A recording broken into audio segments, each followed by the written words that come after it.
최근 미국 정부의 민감국가 대상 지정과 함께 다음 달 2일 상호관세 발표를 앞두고 안덕근 산업통상자원부 장관이 미국을 다시 찾았습니다. 안 장관은 오늘 에너지부 장관을 만나 민감국가 대상 제외를 요청하겠다고 밝혔는데요. 상호 관세와 관련해선 비관세 장벽 제거 등의 조치와 한미 간의 협력 방안을 논의할 계획입니다. 워싱턴 연결해서 자세히 알아보겠습니다. 홍상희 특파원, 안덕근 산업장관이 다시 워싱턴 DC를 방문했는데요. 민감국가 지정 사실이 알려진 뒤 첫 방미죠. 네, 안 장관은 이곳 시간으로 오전 11시쯤 도착했습니다. 오늘 오후 크리스 라이트 미 에너지부 장관과의 첫 만남이 예정돼 있어서 공항에서 바로 일정에 들어갔습니다. 이번 방미는 4월 2일로 다가온 트럼프 대통령의 상호관세 발표를 앞두고 미 정부와 미리 조율됐던 일정입니다. 지난 1월 바이든 정부 말기에 미국 에너지부가 우리나라를 민감국가 대상으로 지정한 사실이 최근 알려지면서 논란이 일었고, 그렇기 때문에 이번에는 관세 대응과 민감국가 지정 대응에 동시에 나서게 된 겁니다. 안 장관은 공항에서 특파원들을 만난 자리에서 우리나라가 민감국가 명단에서 제외되도록 요청하겠다고 말했습니다. 들어보시겠습니다. 에너지부 장관 만나서 정확한 사유와 그 절차에서 어떤 문제가 있는지 확인해보고 최대한 그 민감 국가 리스트에서 삭제하는 방향으로 협의를 하겠지만 그게 안 되는 경우에는 과학기술 협력하고 산업 협력하는데 장애가 되지 않도록 최선의 방안을 찾아볼 계획입니다. 네, 민감국가 대상에서 삭제하는 것을 최우선 목표로 하되 절차상 당장 삭제가 만약 되지 않는다면 과학기술 협력 과정에서 추가되는 절차를 간소화할 수 있는 대안을 만들겠다는 겁니다. 민감국가 대상이 확정이 되면 다음 달 15일부터 에너지부 산하 연구기관과의 연구나 방문을 위해서는 에너지부의 사전 허가를 받아야 하기 때문인데요. 안 장관은 민감국가 지정과 관련해 미국 정부의 공식 입장은 과학기술 협력 부분에 있어서는 문제가 없다는 것이라고 강조했습니다. 어제 미 국무부도 미국은 한국과 견고한 과학 연구 분야 협력이 계속되길 원한다고 밝히기도 했습니다.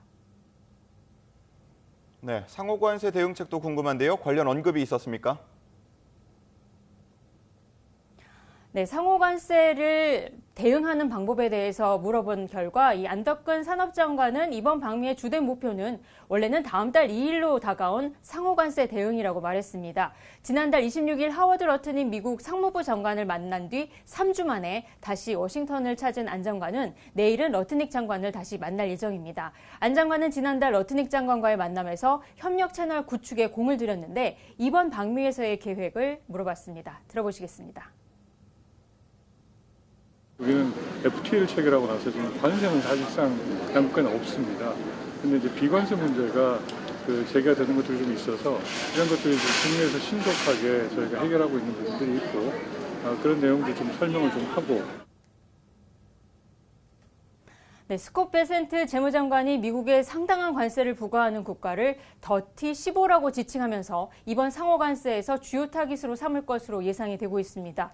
우리나라가 더티 15에 포함될지에 대해 묻자 안 장관은 예단할 수 있는 상황이 아니라고 말했는데요. 우리나라는 한미 FTA로 대부분 미국산 상품을 무관세로 수입하고 있는 상황입니다. 안 장관은 한국을 상호관세 대상에서 면제할 수 있느냐의 문제에 대해서는 미국이 일단 국가별로 상호관세율을 발표한 뒤에 추후 협상을 통해서 바꿀 수 있다는 메시지를 현재 보내고 있다고 밝혔습니다. 상호관세 이슈가 트럼프 2기 임기 내내 진행될 사안이기 때문에 대응은 이번 단판 승부가 아니라 신뢰를 쌓고 교역의 틀을 계속 만들어가야 하는 과정이라고 강조했습니다.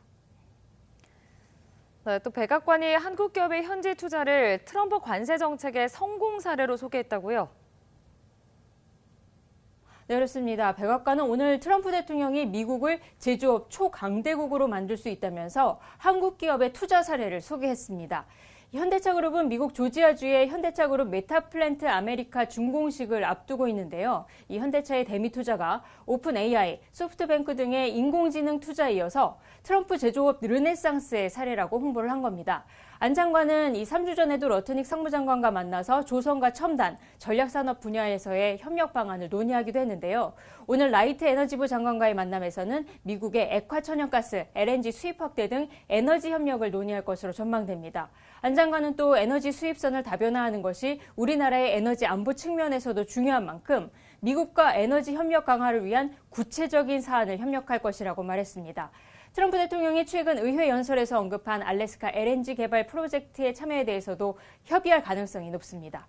트럼프 대통령과 행정부가 중시하는 미국 내 일자리 창출 등 우리 기업들의 대미 투자 성과를 설명하고 조선과 첨단 산업 등 전략 산업에서의 한미 협력이 가져올 수 있는 시너지 효과를 강조할 것으로 보입니다. 지금까지 워싱턴에서 전해드렸습니다.